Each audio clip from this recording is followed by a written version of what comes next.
গ্রীষ্মের দাবদাহ বাড়ার সঙ্গে সঙ্গে সাতক্ষীরা উপকূলে সুপেয় পানির সংকট বাড়ছে বলে জানিয়েছে স্থানীয়রা।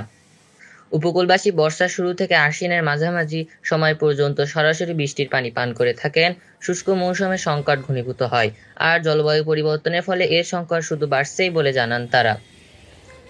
শ্যামনগর, কালীগঞ্জ ও আশাশুনি উপজেলায় গিয়ে দেখা যায়, এক কলসি খাবার পানি আনতে 2 থেকে 4 কিলোমিটার পথও পাড়ি দিতে হয় এখানকার মানুষকে। ঘন্টার পর ঘন্টাও দাঁড়িয়ে থাকতে হয় দীর্ঘ লাইনে।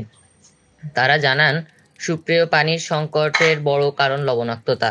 তাছাড়াও এপ্রিলের শেষ ভাগ থেকে পরের 3 মাস পানির স্তর নিচে নেমে যাওয়ায় অধিকাংশ নলকূপে পানি ওঠে না, আর আর্সেনিক যুক্ত পানির জন্য আক্রান্ত হতে হয় নানা রোগে। নিরাপদ পানি আমাদের শরীরের জন্য ক্ষতিকর। অনিরাপদ পানি পান করলে আমাদের বিভিন্ন রোগে আক্রান্ত হতে হয়। সাতক্ষীরার পানিতে বর্তমানে যে পরিমাণ অপ্রয়োজনীয় দ্রব্য পাওয়া যাচ্ছে তা সত্যিই আমাদের জন্য ক্ষতিকর। বর্তমানে সাতক্ষীরায় আয়রনের পরিমাণটাই যেন যথেষ্ট হারে বেড়ে যাচ্ছে। বিভিন্ন উন্নয়ন সংস্থা খাবার পানির ব্যবস্থা করলেও তা পর্যাপ্ত নয়।